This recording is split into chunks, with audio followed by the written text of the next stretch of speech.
ఎప్పుడు మనం మారు మనసు పొందాలి, ఎప్పుడు మన జీవితాన్ని మార్చుకోవాలి? ఇప్పుడే.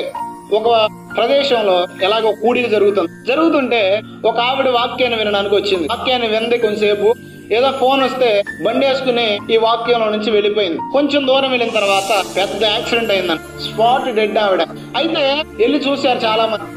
పాస్టర్ గారు కూడా వెళ్ళారు ఆ యాక్సిడెంట్ దగ్గరికి. అక్కడ ఒక డైరీ దొరికింది పాస్టర్ గారికి. ఆ డైరీ చూసి ఎక్కి ఎక్కి ఎక్కి ఎక్కి పెద్దగా ఏడుస్తున్నాడంట పాస్టర్ గారు. ఎందుకు ఏడుస్తున్నాడంటే ఆమె ఏం రాసిందంటే ఆ డైరీలో ఆఖరిగా, ప్రభువా, ఈరోజు వాక్యం ద్వారా నువ్వు నాతో మాట్లాడే పాపాన్ని విడిచిపెట్టమని, ఈరోజు వాక్యం ద్వారా నన్ను దర్శించావు, అయితే నాకు ఒక్క ఛాన్స్ ఇవ్వు, ఈ ఒక్క రాత్రి నేను పాపం చేసి వచ్చిన తర్వాత నా బ్రతుకంతా నీకు అంకితం చేస్తా, రేపు ఉదయం నుంచి మారు మనసు పొంది ఒక్క పాపం కూడా లేని వ్యక్తిగా బ్రతుకుతాను ఆయన అని బుక్లో రాసుకుంది. అలా వెళ్ళి యాక్సిడెంట్ అయి చచ్చిపోయింది. ఇప్పుడు పరలోకం వెళ్ళిద్దంటారా వెళ్దంటారా?